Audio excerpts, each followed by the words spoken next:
తెలంగాణలో రైతాంగం పరిస్థితి గురించి కేంద్ర ప్రభుత్వం దిగ్భ్రాంతికరమైన విషయాలను వెల్లడించింది. పార్లమెంటులో పశ్చిమ బెంగాల్కు చెందిన ఒక ఎంపీ అడిగిన ప్రశ్నకు సమాధానం ఇస్తూ రాష్ట్రాల వారీగా రైతులపైన ఎంత అప్పు ఉన్నది, అంటే ఈ రైతులు ఏ స్థాయిలో అప్పుల్లో కూరుకుపోయారు, అప్పుల ఊబిలో ఎంతమంది రైతులు కూరుకుపోయారు, ఏ స్థాయిలో అంటే ఎన్ని లక్షల కోట్లలో వాళ్ళు కూరుకుపోయారన్న దానిపైన కేంద్ర ప్రభుత్వం లోక్సభలో ఒక ప్రకటన చేసింది. ఇందులో టాప్ 5లో తెలంగాణ ఉంది. అంటే తెలంగాణ రైతుల పైన అప్పు, అంటే తెలంగాణ రైతులు ఆల్మోస్ట్ 1,44,000 కోట్లకు పైగా అప్పుల్లో తెలంగాణ రైతులు కూరుకుపోయి ఉన్నట్టుగా కేంద్ర ప్రభుత్వం తెలిపింది. ఇది నేను తెలిపిందో ఇంకోటి తెలిపిందో కాదు, ఇదేదో కథ కూడా కాదు, ఇది పచ్చి వాస్తవం. లోక్సభలో కేంద్ర ప్రభుత్వం అధికారికంగా విడుదల చేసిన ప్రకటనలో ఈ వివరాలు ఉన్నాయి. తెలంగాణ రైతులు 1,44,000 కోట్ల అప్పుల్లో మునిగిపోయి ఉన్నారు.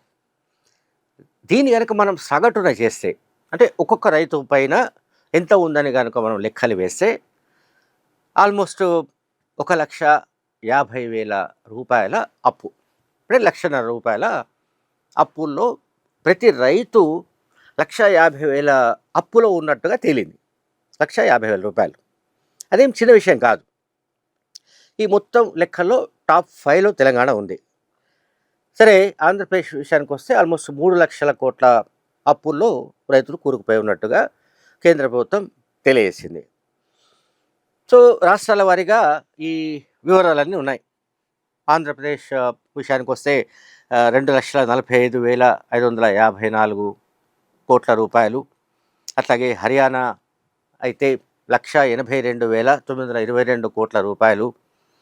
కర్ణాటక 1,26,240 కోట్లు. అట్లాగే కేరళ 2,42,482 కోట్లు. అండ్ మహారాష్ట్ర 82,085 కోట్లు. పంజాబ్ 2,03,249 కోట్లు. రాజస్థాన్ 1,14,000 కోట్లు. తమిళనాడు 1,06,000 కోట్లు. అట్లాగే తెలంగాణ 1,52,113 కోట్ల రూపాయల అప్పుల్లో రైతులు కూరుకుపోయి ఉన్నారు. చిట్ట చివరిగా ఉత్తరప్రదేశ్ లెక్కల వివరాలకు వస్తే, లెక్కలు చూస్తే 51,107 కోట్ల అప్పుల్లో ఆ రాష్ట్రంలోని రైతులు ఉన్నారు. దీన్ని బట్టి సగటున తెలంగాణలోని రైతులు, వ్యవసాయం చేసే రైతులు 1,50,000 అప్పులు ఒక్కొక్క రైతు పైన ఉండడం ఏమిటి అనేది అది మనందరికీ ఆశ్చర్యం కలుగుతుంది. అట్లాగే ఈ వివరాలను, అంటే కేంద్ర ప్రభుత్వం అధికారికంగా ప్రకటించిన ఈ వివరాలన్నీ కూడా ఏవైతే బ్యాంకుల నుంచి తీసుకున్న అప్పు ఉందో దానికి సంబంధించిన వివరాలు మాత్రమే ఉన్నాయి. ఇది మనం ఫండమెంటల్గా గుర్తుపెట్టుకోవాల్సిన అంశం. ఎందుకంటే వడ్డీ వ్యాపారుల నుంచి కానీ, లోకల్గా తీసుకున్న వ్యక్తుల దగ్గర తీసుకున్న అప్పులు కానీ, లేకపోతే బంగారం తాకట్టు పెట్టి తీసుకున్న అప్పులు కానీ, వాటికి సంబంధించిన వివరాలు లేవు.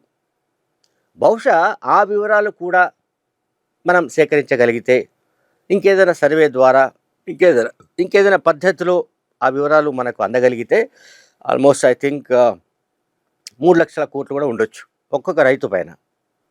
1,50,000 రూపాయలు, 1,50,000 రూపాయలు ఇప్పుడు ఒక్కొక్క రైతు అప్పులో ఉన్నాడు. ఈ మిగతా అంటే ప్రైవేటు వ్యక్తుల దగ్గర, వడ్డీ వ్యాపారుల దగ్గర, ఇతరత్ర కూడా తీసుకున్న అప్పులను కూడా కలిపితే అది దాని మోతాదు ఎంత ఉందో మనం అర్థం చేసుకోవచ్చు. అయితే ఈ మధ్యనే అసెంబ్లీలో ముఖ్యమంత్రి రేవంత్ రెడ్డి రైతులకు సంబంధించిన అంశంలో గత ప్రభుత్వం అనుసరించిన పద్ధతులు ఎంత లోపభూయిష్టంగా ఉన్నాయో, రైతుల విషయంలో ఎంత అన్యాయం చేసిందో ఆయన వివరించారు. ఎవరు? మన ముఖ్యమంత్రి రేవంత్ రెడ్డి చాలా డీటెయిల్గా చెప్పాడు. అంటే ఏ రకంగా రైతులను వీళ్ళు మోసం చేశారనే దానికి సంబంధించి ఆయన చాలా క్లారిటీతో చెప్పిన విషయాలను మనం ఒక్కసారి చూడాల్సిన అవసరం కనిపిస్తోంది. ఎందుకంటే అసలు విషయాల కంటే కూడా మిగతా విషయాలు డిఫరెంట్గా ఉంటున్నాయి. అందువల్ల మనం ముఖ్యమంత్రి రేవంత్ రెడ్డి ఏం చెప్తున్నాడో కూడా మనం ఒక్కసారి వినాలి. ఉలికిపాటు సార్, ఎందుకు ఉలికిపాటు? రాష్ట్ర ప్రభుత్వం తీసుకొచ్చిన రైతు బీమా పథకానికి సంబంధించిన నివేదిక 2018 ఆగస్టు నెలలో ప్రారంభించిన రైతు బీమా పథకంలో అర్హులు ఎవరో తెలుసా అధ్యక్ష? 18 సంవత్సరాలు నిండిన వాళ్ళు, 60 సంవత్సరాల లోపట ఉన్నవాళ్ళు. ఎంతమంది రైతులు చచ్చిపోయినారో తెలుసా అధ్యక్ష? వీళ్ళ లెక్కల ప్రకారము నెంబర్ ఆఫ్ క్లెయిమ్స్ వచ్చేసి, నెంబర్ ఆఫ్ డెత్స్ వచ్చేసి 1,21,965. ఇప్పటి వరకు వాళ్ళకు వచ్చింది 1,19,081. అంటే 2018 నుంచి 2023 ఆగస్టు నెల వరకు 1,21,000 మంది రైతులు చచ్చిపోయినరు. ఏ వయసు ఉన్న వాళ్ళు? 18 సంవత్సరాలు పైబడిన వాళ్ళు, 60 సంవత్సరాల లోపల ఉన్న వాళ్ళు. అంటే ఇవి ప్రభుత్వం చేసిన హత్యలు కాదా అని నేను అడుగుతున్నా అధ్యక్ష. ఇదా రైతు ప్రభుత్వం? 8,000 పైచలకు రైతు ఆత్మహత్యలు జరిగినాయి అని ఎన్సీఆర్బి నివేదిక. అదేవిధంగా ఈరోజు ఈ రకమైన రైతు ప్రభుత్వము, ఇది రైతు ప్రభుత్వమా? ఈ ప్రభుత్వంలో లక్షల మంది. రైట్. సరే, ముఖ్యమంత్రి ఇందులో అంటే వ్యవసాయ రంగానికి సంబంధించి రైతుల గురించి ఆయన మాట్లాడుతూ రైతు బంధు ఏ రకంగా డొల్లతనంగా అది అమలైందో కూడా ఆయన చెప్పాడు. ఆల్మోస్ట్ అంటే బీఆర్ఎస్ హయాంలో కేసీఆర్ ముఖ్యమంత్రిగా ఉన్న కాలంలో దాదాపు 72-73 వేల కోట్ల రూపాయలు రైతు బంధు పేరిట రైతులకు అందజేసినప్పుడు అందులో ఆల్మోస్ట్ ఫిల్ఫ్రేజ్ అనేది, అంటే అందులో అసలు అర్హులు కాని వాళ్లకు అందిన డబ్బు 23,000 కోట్ల రూపాయలు. 23,000 కోట్లకు దాదాపు 22-23,000 కోట్ల రూపాయలు అవి మిస్యూజ్ అయ్యాయి. అంటే అర్హులు కాని వాళ్ళకు కూడా ఇచ్చారు. ఈ అర్హులు కాని వాళ్ళు ఎవరు అన్నది కూడా ప్రభుత్వం అసెంబ్లీలో లెక్కలు చెప్పింది, రికార్డ్స్తో సహా. దాంట్లో అంటే నేషనల్ హైవేస్కు సంబంధించిన ప్రాంతాల్లో ఉన్న వాళ్ళు, అండ్ పెట్రోల్ బంకులు ఉన్న ప్రాంతాలు, అండ్ ఇతర కొండలు గుట్టలు ఉన్న ప్రాంతాలు, లేదా క్రషర్స్ ఉన్న ప్రాంతాలు, అండ్ ఇతరత్ర కూడా అంటే సాగుకు యోగ్యం కాని భూమికి కూడా వాళ్ళ బినామీల పేరిట ఈ 22,000 కోట్ల రూపాయలను దోచేసుకున్నట్లు ముఖ్యమంత్రి రేవంత్ రెడ్డి స్వయంగా అసెంబ్లీలో చెప్పారు. గతంలో మనం కనుక ఒకసారి పాత వీడియోలు చూస్తే కేసీఆర్ కానీ కేటీఆర్ కానీ వీళ్ళంతా మాట్లాడింది ఏమిటి, హరీష్ రావు కానీ వీళ్ళందరూ మాట్లాడింది ఏమిటంటే రైతును మేము రారాజు చేస్తాము అని మొదట్లో చెబుతూ వచ్చారు 2014లో అధికారంలో వచ్చినప్పుడు. ఆ తర్వాత కొన్ని సందర్భాల్లో అసలు రైతును రారాజు చేసేసామని చెప్పారు. అంటే రైతులకు రైతు భరోసా అంటే రైతు బంధు లాంటి పథకాన్ని అమలు చేయడం కానీ, లేకుంటే రైతులకు బీమా పథకం కానీ. బీమా అంటే ఏమిటి? రేవంత్ రెడ్డి దాన్నే కాంట్రడిక్ట్ చేశాడు, అంటే దాన్ని ఆయన అపోజ్ చేశాడు అసెంబ్లీలో. రైతు బీమా అనేది ఇప్పుడు ఆల్మోస్ట్ 2018 నుంచి 2023 వరకు, అంటే కాంగ్రెస్ అధికారులకు వచ్చే సమయానికి తెలంగాణలో 1,20,000 మంది రైతులు చనిపోయారు. ఈ 1,20,000 మంది చనిపోయిన వాళ్ళ ఏజ్ గ్రూప్ ఏంటంటే 18 అబోవ్ 60 బిలో 60. ఈ ఏజ్ గ్రూప్ వాళ్ళు ఈ రైతులకు సంబంధించిన లెక్కలను గతంలో వాళ్ళు చెబుతూ అక్కడ వాళ్లకు ఒక్కొక్క రైతు కుటుంబానికి 5 లక్షల రూపాయలు బీమా కింద ఇచ్చారు.